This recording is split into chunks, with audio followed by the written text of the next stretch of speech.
नमस्कार मित्रांनो. 8व्या केंद्रीय वेतन आयोगाकडून सर्व सरकारी कर्मचारी आणि पेन्शनधारकांसाठी 2 अत्यंत महत्त्वाच्या अपडेट समोर आल्या आहेत. पहिली म्हणजे आयोगाच्या महत्त्वाच्या बैठकांचे वेळापत्रक जाहीर झाले आहे आणि दुसरी म्हणजे आयोगाच्या कामकाजासाठी तज्ज्ञ सल्लागारांची भरती सुरू झाली आहे. या दोन्ही गोष्टींचा तुमच्या पगारवाढीवर काय परिणाम होईल हे आज आपण पाहणार आहोत. आयोगाने आता प्रत्यक्ष चर्चा सुरू केली आहे. 28, 29 आणि 30 एप्रिल 2026 रोजी दिल्लीमध्ये विविध कर्मचारी संघटनांशी संवाद साधला जाईल.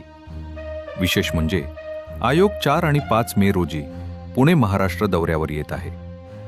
जर तुमच्या संघटनेला आयोगासमोर आपले म्हणणं मांडायचे असेल तर 20 एप्रिलपर्यंत अधिकृत वेबसाईटवर मेमोरँडम सादर करणं अनिवार्य आहे. या बैठकांमध्येच तुमच्या पगारवाढीच्या आणि पेन्शनच्या मुद्द्यांवर प्राथमिक चर्चा होणार आहे.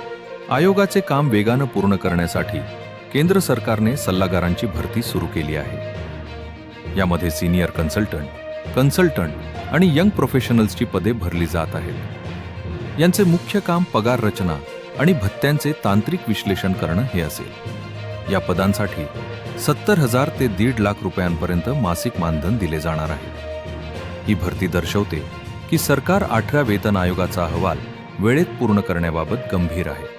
मित्रांनो, सल्लागारांची नेमणूक आणि बैठकांचे सत्र सुरू झाल्यामुळे 8व्या वेतन आयोगाच्या शिफारसी लवकर येण्याचे संकेत मिळत आहेत. पुण्यात होणारी बैठक महाराष्ट्रातील कर्मचाऱ्यांसाठी आपली मागणी प्रभावीपणे मांडण्याची मोठी संधी आहे. फिटमेंट फॅक्टर आणि नवीन पेन्शन यावर आयोग काय भूमिका घेतो याकडे आता सर्वांचे लक्ष लागले आहे. अशाच नवनवीन आणि अधिकृत अपडेटसाठी आपल्या चॅनलला नक्की सबस्क्राईब करा आणि ही माहिती तुमच्या इतर सरकारी कर्मचारी मित्रांसोबत शेअर करा. धन्यवाद.